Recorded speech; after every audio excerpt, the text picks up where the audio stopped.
The alarms on my cruiser scream before I even reach the edge of the Sol system, and my hands are shaking on the control panel before I understand why. My name is Vexthal Koran, and I am a fleet historian of the Draconian Empire. I was not trained for combat. I was trained to record victories, to write the long official histories that children in the core worlds would study for 1,000 years. I never expected my first field assignment to be the disappearance of 41 warships and 6,000 of my own people. The Third Armada left port 8 months ago. They were meant to secure the Sol system, a small, unremarkable pocket of space with one yellow star and a species we had rated as barely worth our attention. The humans of Earth had no faster-than-light travel. They had no fleet that could challenge us. Command called it a formality, a show of strength before we claimed their world's resources for the Empire. Then the messages stopped. There was no battle report, no wreckage, no final call for help. One moment the Armada was transmitting routine position updates, and the next moment there was only silence. A silence so complete that for weeks the Empire believed it was a communication failure, nothing more. I remember the last recorded message myself, because I listened to it 100 times before I left home. A young pilot, laughing, joking about the strange radio chatter coming from the planet below. Music, he said. Voices arguing about something called football. He sounded amused. He did not sound afraid. Then nothing. I volunteered for this mission because I knew the Armada's commander, Dravith Solmar, before he ever wore a uniform. We studied together as younglings. He used to tell me that fear was a tool the weak used to excuse their failures, and that no primitive, unarmed species could ever threaten a draconian fleet.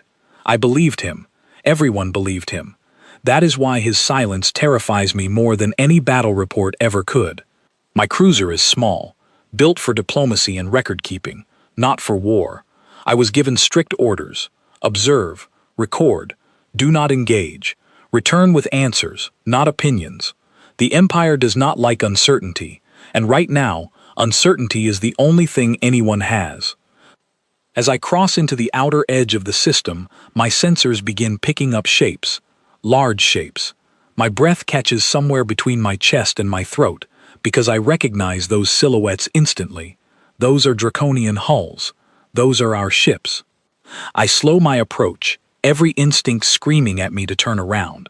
But I do not turn around, because I need to know what happened to Dravith and the 6,000 souls who followed him into this system. The first ship comes into full view, and I feel something cold settle into my stomach. It is intact.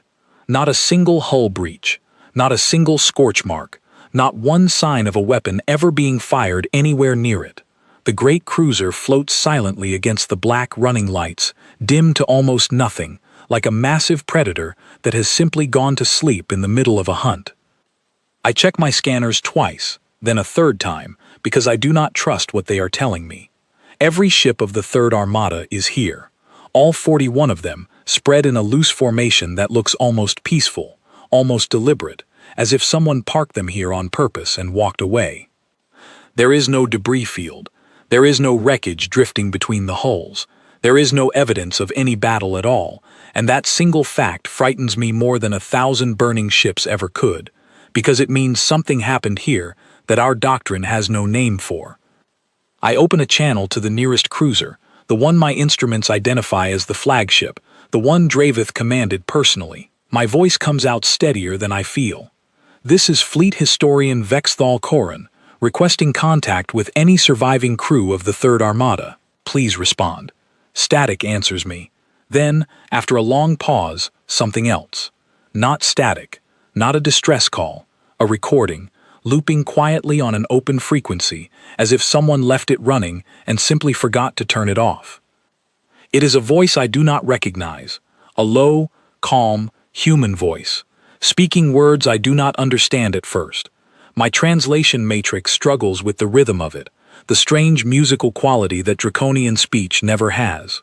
Slowly, word by word, the translation resolves. Welcome home. Take your time. Nobody is going anywhere. I sit in my chair for a long moment, staring at those words on my display, and I do not move. Nobody is going anywhere. Not a threat, not a warning, a greeting. I try every emergency frequency the Empire uses, every code reserved for crisis situations, every channel that a lost or damaged fleet is trained to answer no matter what. Nothing responds except that same looping message, calm and patient, repeating itself into the void, like a lighthouse built for ships that were never meant to leave. I decide to dock. My protocol training tells me this is against every regulation in the fleet handbook, that I should retreat immediately and report the anomaly for a proper military response. But I think of Dravith's voice, the young pilot's laughter, the 6,000 names on the crew manifest I memorized before I left home, and I cannot make myself turn back. The flagship's docking bay opens for me without resistance, as if the ship has been waiting for exactly this moment. My cruiser slides inside, and the bay doors close behind me with a soft mechanical hum that sounds almost gentle. Power returns to the corridor lights as I step off my ship, section by section, like the vessel is slowly waking up to greet a guest. My scanner reads no hostile presence anywhere nearby, no weapons fire residue, no forced entry anywhere on the hull. Everything looks exactly as it should, except for one detail that makes my hands go cold again. There is no crew, not a single body, not a single sign of struggle. The bridge, when I finally reach it after walking through empty corridor after empty corridor, is spotless. Stations still logged in, personal terminals still glowing with half-finished reports and unanswered messages. It looks less like a warship that lost its crew in battle, and more like a warship whose crew simply stood up one day and walked away. I sit down at Dravith's old command chair, the leather still holding a faint shape where he must have sat for hours at a time, and I pull up the ship's final logs, hoping they will tell me what happened in the moments before everything went silent. The first entries are exactly what I expect: approach vectors, fuel calculations, a brief note about atmospheric composition on the planet below, filed by a junior officer whose name I do not recognize. Routine, boring, nothing that explains what happened next. Then the entries change. Instead of military reports, I find personal notes, casual and warm, written in the log system as if it were a private journal instead of an official record. A crewman named Halric writes about something called a barbecue, a word my translation matrix cannot properly define, only describe as a human method of preparing food outdoors, shared among many people at once. He writes that it was the best thing he has ever tasted, and that a woman named Elena taught him how to use tools he had never seen before. Another entry, from an engineer whose rank I recognize but whose warmth I do not, describes watching something called a sunset from the deck of a small boat, and says he has never felt such quiet in his entire life. I keep reading, faster now, my hands trembling slightly on the console, searching for the moment it all went wrong, the moment the humans revealed some hidden weapon or trap. I search for panic. I search for fear. I search for anything that resembles the beginning of an attack. I do not find it. The entries simply become less frequent, then stop altogether, replaced by nothing but silence in the official record, exactly like the silence that swallowed the entire armada months ago. Whatever happened to my people did not happen with violence. It happened with quiet, ordinary moments, one small human kindness recorded after another, until there was nothing left to record at all. I lean back in Dravith's chair, staring at the darkened bridge around me, and for the first time since I left home, I understand that I am not investigating a battle. I am investigating a disappearance with no explanation the Empire has ever prepared me to understand, and somewhere on the planet below me, 6,000 of my own people are waiting, and none of them, according to every log I have read, ever tried to leave. I close the file, and I sit in the silence of that empty bridge for a long time, listening to the soft hum of a warship that no longer has anyone left to command it, and I ask myself the only question that matters now. What happened to you, Dravith, and why does none of it sound like a defeat? The message reaches the core worlds before I even finish my first full survey of the flagship, and by the time I manage to send my preliminary report, the entire Empire already knows that the Third Armada has been found, intact, silent, and abandoned by its own crew. I did not expect the reaction that follows. Within 2 days, 3 other empires send their own scout vessels towards Sol, each one claiming a right to investigate what they are already calling the greatest military mystery in recent memory. I watched their arrivals from the flagship's sensor array, small ships creeping toward the edge of the system with the same caution I felt when I first arrived, and I wonder if any of them will find the same answers I did, or if they will simply find more silence. News of the disappearance spreads faster than any battle report ever could. I receive encrypted updates from colleagues back home, describing panic spreading through trade networks that depend on safe passage near systems like Sol. Insurance guilds that once offered protection for merchant vessels traveling through contested space suddenly suspend all new contracts, unwilling to calculate the risk of a threat nobody can define. Rival species pull back their own scouting fleets from nearby systems, unwilling to send ships anywhere near a planet that seems to have swallowed an entire draconian armada without firing a single shot. I begin to realize that the silence itself has become more dangerous than any weapon the Empire has ever faced. A fleet destroyed in battle is a tragedy, but it is an understandable tragedy. A fleet that simply stops reporting, with no wreckage and no explanation, is something else entirely. It becomes a shape that every fearful mind can fill in on its own. Rumors move faster than facts. Some say the humans possess a weapon capable of erasing a soul without leaving a mark on the body. Others say Earth is not truly primitive at all, that its lack of visible technology is a disguise hiding something far more advanced than anything the Empire has ever built. I even receive a private message from an old colleague suggesting that the humans might be some kind of trap set by a much older civilization, using Earth as bait to lure powerful fleets into a system with no escape.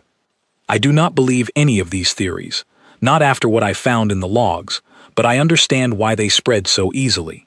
Fear needs a shape, and when the truth refuses to provide one, people will invent whatever shape frightens them most. I decide that my next step must be a deeper search through the Armada's remaining data, not just the flagship's records, but every vessel I can safely access. If there is a pattern to what happened here, I need to find it before rumor turns into policy, and policy turns into another Armada sent to make the same mistake with worse consequences. I spend the following days moving carefully between the silent warships, careful never to venture too close to the planet's surface itself, though I feel its pull growing stronger with every hour I remain in this system. Each ship tells a similar story to the flagship, routine logs, followed by a slow shift into something personal and warm, followed by silence.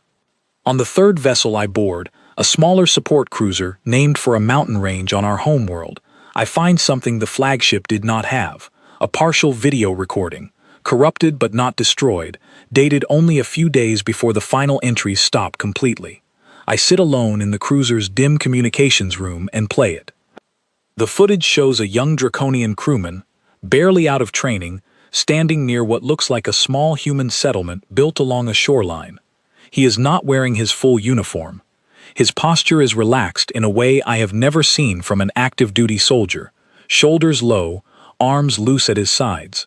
Beside him stands a human woman with pale hair pulled back from her face, laughing at something he has apparently just said, though the audio is too damaged to understand his words clearly. The recording continues for only a few more seconds before it cuts to static, but in those seconds I notice something that unsettles me more than any weapon could. The crewman is smiling.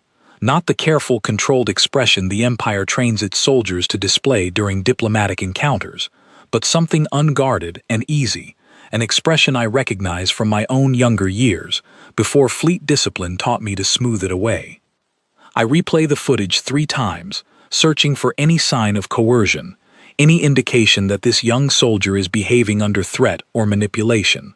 I find nothing but 2 people standing together in the sunlight, sharing a moment that looks, for all the galaxy's fear and rumor, disturbingly ordinary. I begin cross-referencing crew manifests against the personal logs I have already gathered, building a slow, careful map of names and moments. A pattern begins to emerge that I am not prepared for. It is not one ship losing its crew to some sudden event. It is dozens of individual soldiers, spread across the entire armada, each one drifting away from their posts gradually, each one leaving behind a final log entry that sounds less like a farewell and more like a beginning.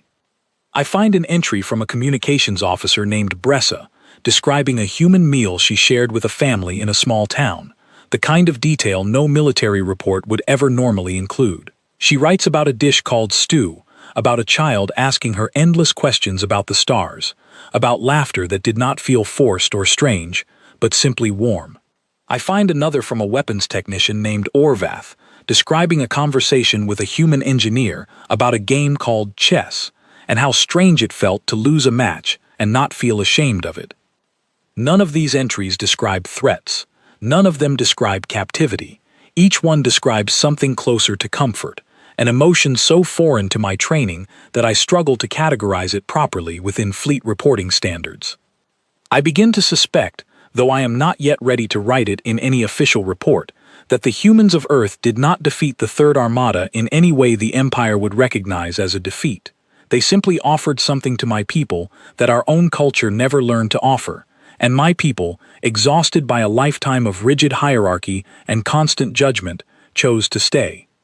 This thought terrifies me more than any theory about secret weapons or ancient traps, because a weapon can be destroyed and a trap can be avoided, but there is no doctrine in the entire draconian military library for defeating kindness freely given.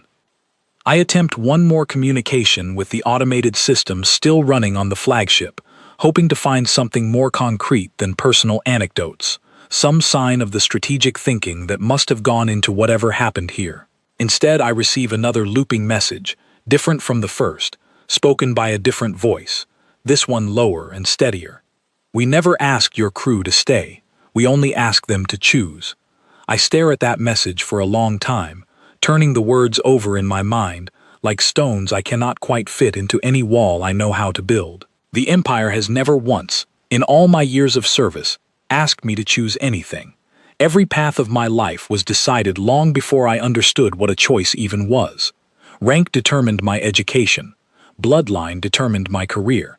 Even my assignment to this mission was not a request, but an order I was expected to accept without hesitation. I begin to wonder what it might feel like to be asked, instead of told, and I immediately push the thought away, because it is not the kind of thought a loyal historian of the Empire is meant to entertain. My scanners alert me to new activity near the edge of the system. 2 more vessels have arrived, unmarked, moving with a caution that suggests they belong to neither the Empire nor any of the other major powers already circling this mystery. I open a channel, expecting silence, and instead receive a brief, polite reply from a small independent trading vessel, whose crew claims they only came to see for themselves whether the stories were true. I ask them what stories they mean. The reply comes back simple and unembellished, that an entire armada vanished into a planet without a single death, and every soldier who vanished seems, by every available record, happier than before they arrived. I close the channel and sit in silence for a long while, watching the dark shapes of the armada drift peacefully around me, and I realize that whatever report I eventually send home will not be believed by anyone who has not stood exactly where I am standing now. The galaxy wants an explanation that fits inside a weapon, a trap, or a trick. I no longer believe the truth will fit inside any of those shapes, and that terrifies me almost as much as it makes me curious to see, with my own eyes, what waits for me on the surface of the planet below. I decide, against every order I have been given, that I need to go down there myself. My hands do not stop shaking as I enter the atmosphere, and I tell myself it is only the turbulence of the descent, though I know that is not entirely true. Fleet protocol is clear on this point. No unsupervised planetary contact without a full security escort and direct authorization from command. I have neither.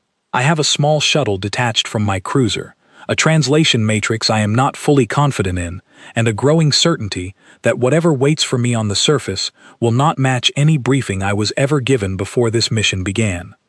The landing site I choose is close to the coastal settlement recorded in the corrupted footage from the mountain range cruiser. My scanners show no defensive installations, no weapons signatures, nothing resembling a military presence of any kind. It looks, from orbit, like an ordinary human town, small and quiet, built along a curve of pale sand where the water meets the land. I expect a war zone. I expect a prison camp, guarded fences, soldiers held under duress behind some kind of barrier. I have spent the last 3 days preparing myself for the possibility that I will find horrors here, atrocities hidden behind the calm words of those final log entries, evidence that the peaceful tone of the recordings was some kind of forced performance staged for anyone who came looking. Instead, as my shuttle settles onto a stretch of open ground near the edge of town, I see children playing near a wooden fence, their laughter carrying clearly through my open viewport before I have even fully powered down the engines. I sit in the pilot's seat for a long moment, unable to make myself step outside. A figure approaches from the direction of the town, walking without hesitation or fear, and as the shape grows clearer through the viewport, my breath catches in my throat. It is Draveth. He is not wearing his uniform. He wears simple human clothing, a plain shirt the color of the sky just before evening, sleeves rolled to his elbows, and there is dirt on his hands, the kind of dirt that comes from working soil rather than fighting battles. His posture is different from the commander I remember, looser, more open, the rigid formality of fleet training softened into something I do not have a word for in my own language. He stops a short distance from the shuttle and waits, patient, as if he already knew someone from home would eventually come looking for him. I step outside slowly, my translation matrix humming quietly against my collar, prepared for a confrontation I am not certain I am ready to face.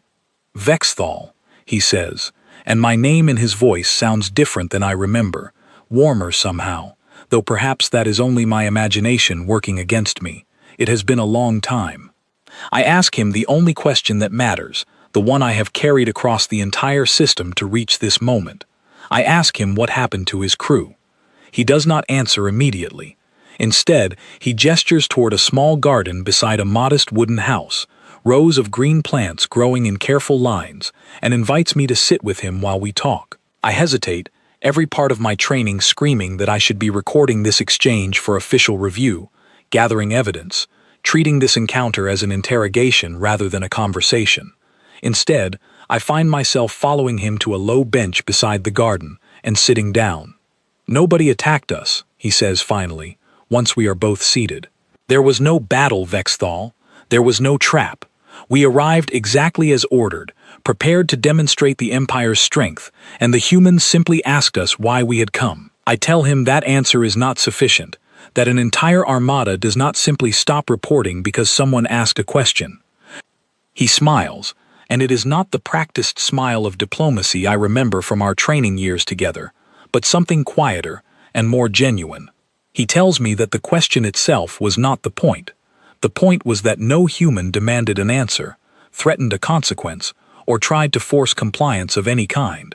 They simply asked and waited, and let each soldier decide for themselves what to do next.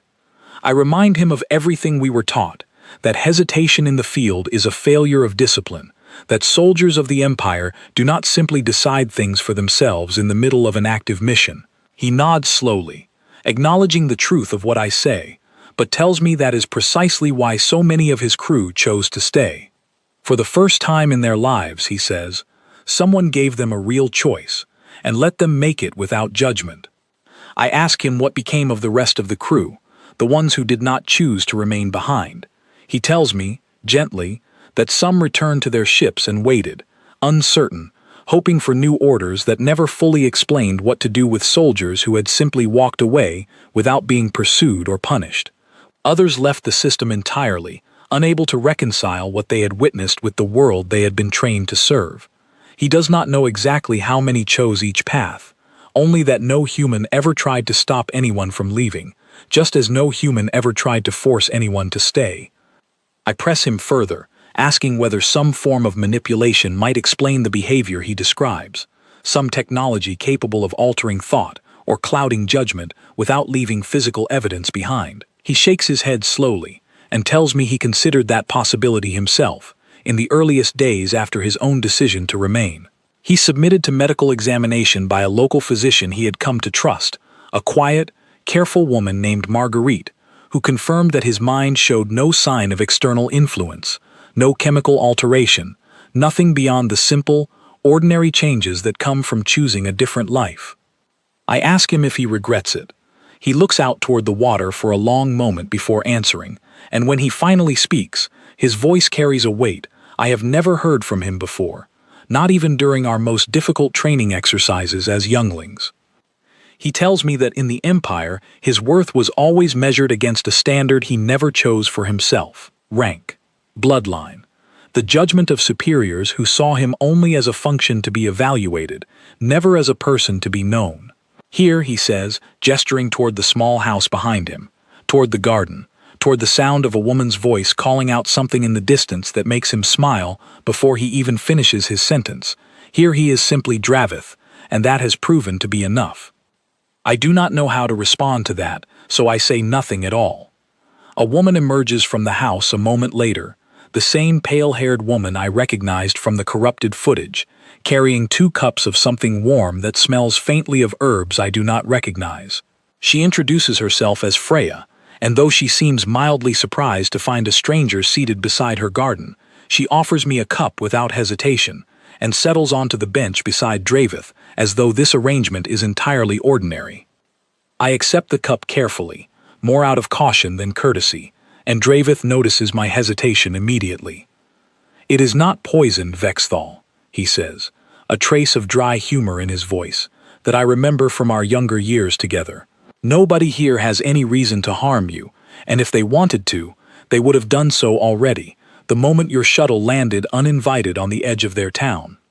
I ask Freya directly why her people welcomed an armada that arrived, by every account, with hostile intentions. She considers the question carefully before answering, and her answer surprises me more than anything else I have encountered since arriving in this system. She tells me that her people learned long ago that fear breeds more fear, and that meeting an armed fleet with matching aggression would have guaranteed exactly the kind of conflict everyone claimed to want to avoid. Instead, her leaders decided to try something they were not certain would work at all. They decided to offer honesty, patience, and the freedom to choose, and trust that even soldiers raised inside a rigid empire might recognize the value of being treated as individuals rather than instruments of war. I ask her if she was afraid when the ships first arrived in the sky above her home. She admits, without hesitation, that she was terrified, that everyone in her town watched the ships descend with the certainty that their lives were about to change forever, likely for the worse. But she tells me that fear, left unchallenged, only ever leads to more suffering, and her people decided that if they were going to face an ending of some kind, they would rather face it with open hands than closed ones. I find myself unable to formulate a proper response to this, my carefully rehearsed interrogation slowly dissolving into something closer to an honest conversation, the kind I have not had with anyone since long before I joined the fleet's historical division. We talk for hours as the light outside begins to soften toward evening, and Dravith tells me stories I never expected to hear from him, small, ordinary stories about learning to fish along the shoreline, about a local festival involving music and food from cultures across this single small planet, about the strange, quiet comfort of a life where nobody grades your worth against a chart of expectations you never agreed to. I ask him, finally, the question I have been avoiding since I first sat down beside him. I ask him if he still considers himself loyal to the Empire. He is quiet for a long moment, turning his cup slowly between his hands, and when he answers, his voice is careful, deliberate, the voice of a man who has thought about this question many times before I ever arrived to ask it aloud. He tells me that loyalty built on fear is not the same as loyalty built on choice, and that for the first time in his life, he understands the difference clearly enough to know which one he wants to keep. I do not know how to write that answer into any official report the Empire would accept, and as the sun continues to set over a shoreline that was never meant to change the course of an entire military campaign, I begin to understand that the most dangerous thing my people have ever encountered is not a weapon at all. It is simply the truth, offered freely, with nothing demanded in return.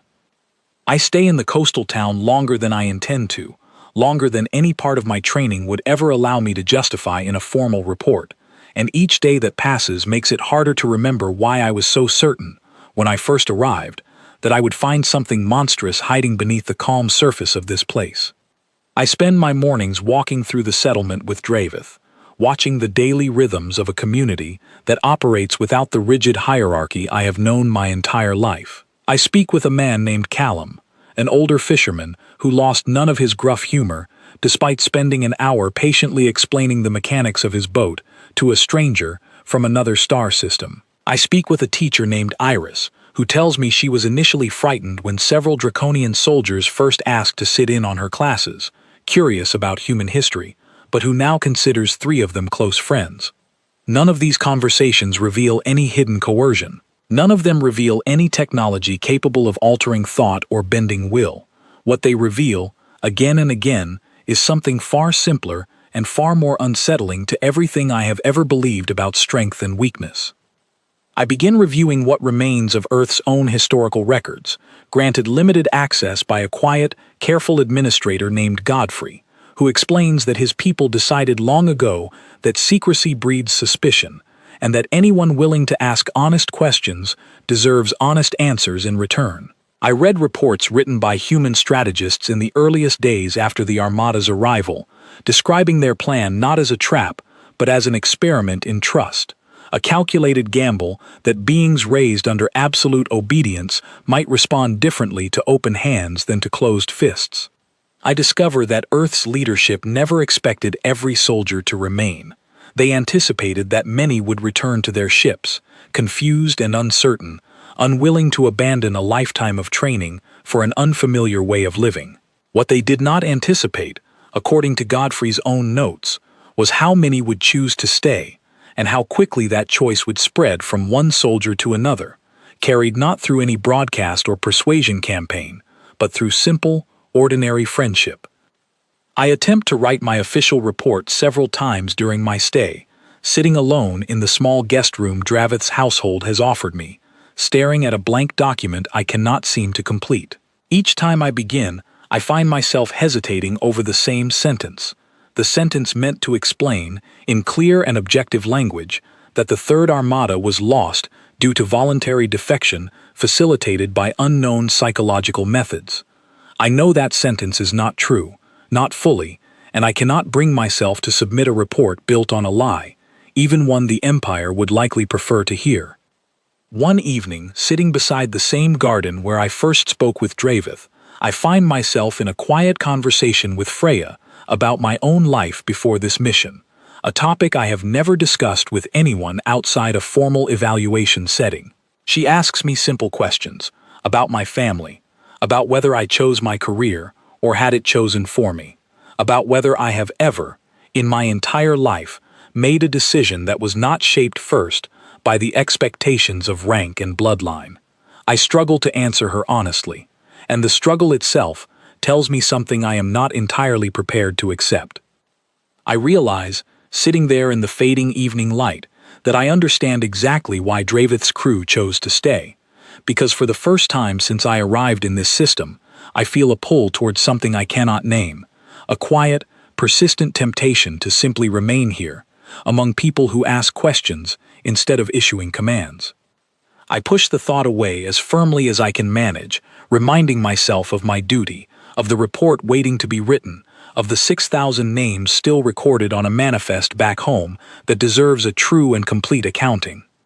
It is this determination that finally pushes me to finish a draft of my report, 3 days later, describing everything I have witnessed as honestly as my training allows. I describe the intact ships. I describe the absence of any weapon or trap. I describe the personal logs, the corrupted footage, my conversation with Dravith, and my conversations with Freya, Callum, Iris, and Godfrey. I describe, as plainly as I know how, that the Third Armada was not defeated by force, but persuaded by kindness freely offered, with no coercion detected by any method available to me. I am preparing to transmit this report when my communicator activates with an incoming priority message from Fleet Command, informing me that my extended, unsupervised contact with human civilians has been flagged as a serious breach of protocol, and that a recovery vessel has already been dispatched to retrieve me immediately.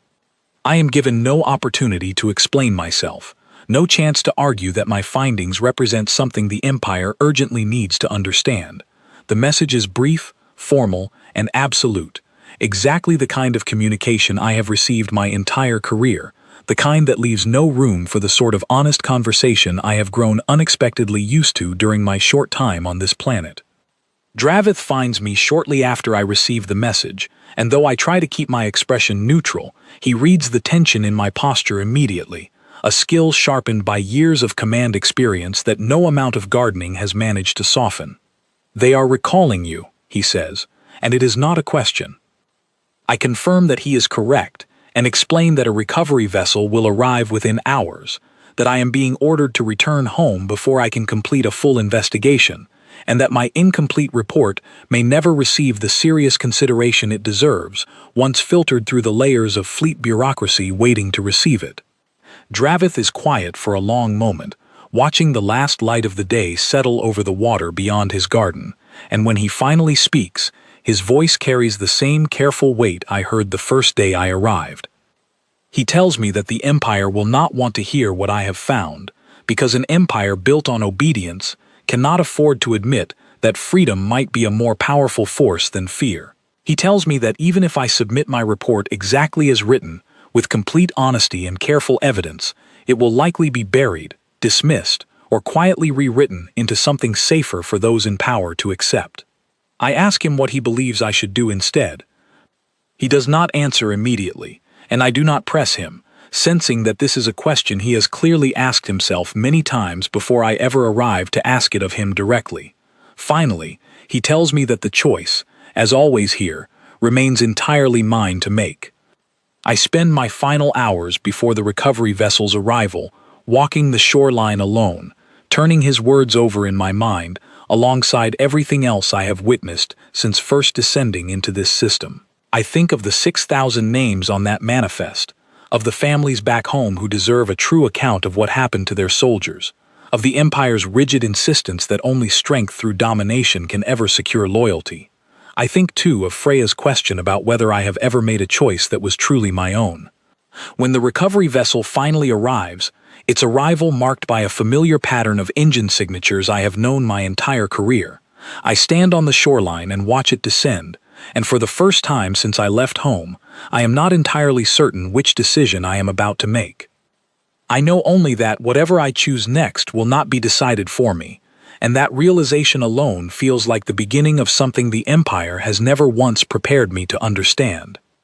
The recovery vessel takes me home in silence, its crew treating me less like a returning historian and more like a prisoner under quiet suspicion.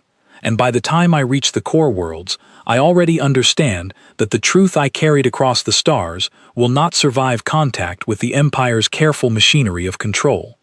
I am summoned before a review panel within a day of my arrival, 3 senior officials seated behind a long table, their expressions arranged into the same careful neutrality I once believed was simply professional discipline, though I now recognize it as something closer to practiced denial. I present my report exactly as I wrote it on that quiet shoreline, describing the intact ships, the absence of any weapon, the personal logs filled with warmth rather than fear, and my own conversations with Dravith, Freya, Callum, Iris, and Godfrey. I watch their faces as I speak, and I see, clearly, the exact moment each of them decides not to believe me, or perhaps more accurately, decides that belief itself would be too costly to admit. The senior official leading the panel, a stern woman named Cordelia Ashworth, interrupts my account partway through, asking whether I received any medical evaluation myself during my extended time on the planet's surface, whether I might have been exposed to some undetected influence capable of altering my own judgment. I explain, as calmly as I can manage, that I underwent no such alteration, that everything I witnessed was observed with a clear and functioning mind, and that the simplest explanation, however uncomfortable, is often the truest one. She does not appear to hear me. Within a week, my report is quietly reclassified, stripped of its original conclusions, and replaced with an official summary describing the Third Armada's loss as the result of unknown causes, possibly involving experimental technology beyond current fleet understanding. My own name is removed from the public record of the investigation entirely, replaced with a generic designation, as though the historian who actually stood on that shoreline never existed at all. I am reassigned to a minor archival post, far from any active fleet operations, a quiet corner of the Empire's vast bureaucracy, where uncomfortable questions rarely reach anyone with the authority to act on them. I understand, without needing to be told directly, that this reassignment is not an accident, but a careful, deliberate method of ensuring that my voice, and the truth it carries, fades quietly into irrelevance. I learn, through careful and cautious inquiry among old colleagues, that I am not alone in this quiet erasure. Every other scout vessel that investigated the Sol system in the weeks following my own report returned with strikingly similar findings, and every one of those reports met the same fate, buried beneath layers of careful reclassification, replaced with vague warnings about unknown dangers rather than honest accounts of ordinary kindness. I also learn, through a private message I almost miss entirely among the routine clutter of my new archival duties, that Fleet Command has quietly issued new standing orders regarding any future contact with Earth. No shore leave, no unsupervised communication with human civilians, no prolonged conversations of any kind between fleet personnel and residents of that system, regardless of rank or purpose. I read those orders several times, understanding immediately what they truly represent. An empire that has spent countless generations teaching its people that strength comes only through domination has discovered, quietly and with obvious discomfort, an adversary it has no doctrine capable of defeating. Not because Earth possesses some hidden weapon of overwhelming power, but because Earth possesses something far more difficult to counter, something no fleet, however large, has ever been trained to withstand. The Empire cannot fight kindness with more soldiers. It cannot outmaneuver honesty with better strategy. It cannot punish an enemy that never attacks, never threatens, and never demands anything at all beyond the simple offer of a genuine choice. I spend several months in my archival posting, sorting old records nobody else wishes to review, watching the careful machinery of denial continue its quiet work around me. I write letters to Dravith during this time, though I have no way of knowing whether they ever reach him, describing the slow, grinding erasure of everything I witnessed, and my growing certainty that the Empire will never permit the true account to survive within its own official history. During those months, I also noticed something else, something I do not share with anyone in my new posting, out of fear that even this small observation might mark me as unreliable in the eyes of my superiors. Other names, quiet and unremarkable, begin disappearing from routine personnel rosters across various minor postings throughout the fleet. Soldiers assigned to distant listening posts near systems adjacent to Sol. Technicians stationed on remote monitoring platforms with only occasional contact from command. One by one, without any official announcement, they simply stop reporting for duty, and their files are quietly reclassified with the same vague language used for the original armada: unknown causes, unresolved status, no further action required. I begin to understand that the Empire's careful denial cannot actually stop what has already begun, no matter how many orders it issues or how many reports it buries. The truth, once witnessed, tends to spread quietly among those willing to look closely enough to see it clearly, and no amount of official silence can fully undo that kind of understanding once it takes root in a person's mind. One evening, sitting alone in my small archival office long after the rest of the staff has gone home, I finally make the decision I have been circling since that quiet evening on Dravith's shoreline, the decision I was not yet ready to make when the recovery vessel first arrived to bring me home. I begin composing a message, carefully encrypted, addressed to a small independent trading vessel whose crew I remember from my time in the Sol system, the same crew who once asked me, without judgment, whether the stories about a happy, willing armada were actually true. I asked them, simply and honestly, whether they would be willing to carry one more passenger back toward that quiet coastal shoreline, one final time. Their reply arrives within a day, brief and warm, welcoming me aboard without a single question about my reasons.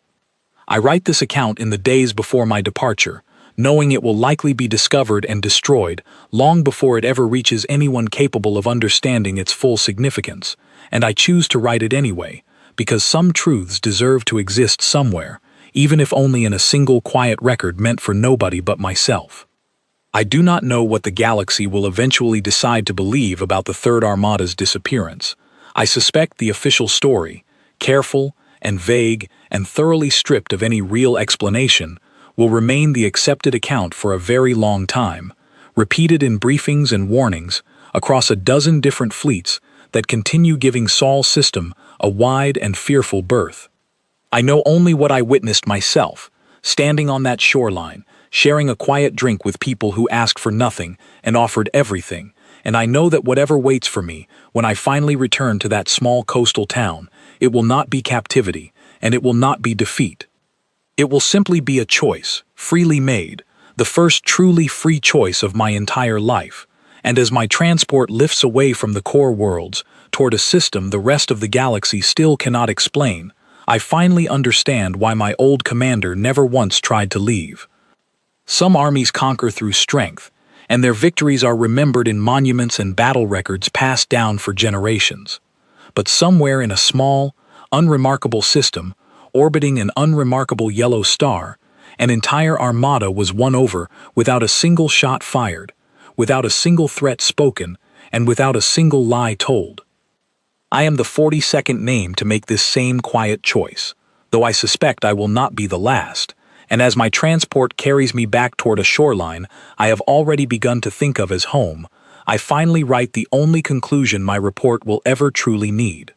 The galaxy cannot explain what happened to the Third Armada, because the galaxy has never once been offered the same simple, honest choice that Earth offered to every soldier who arrived beneath its sky, and until it learns to understand that kind of quiet strength, it never will.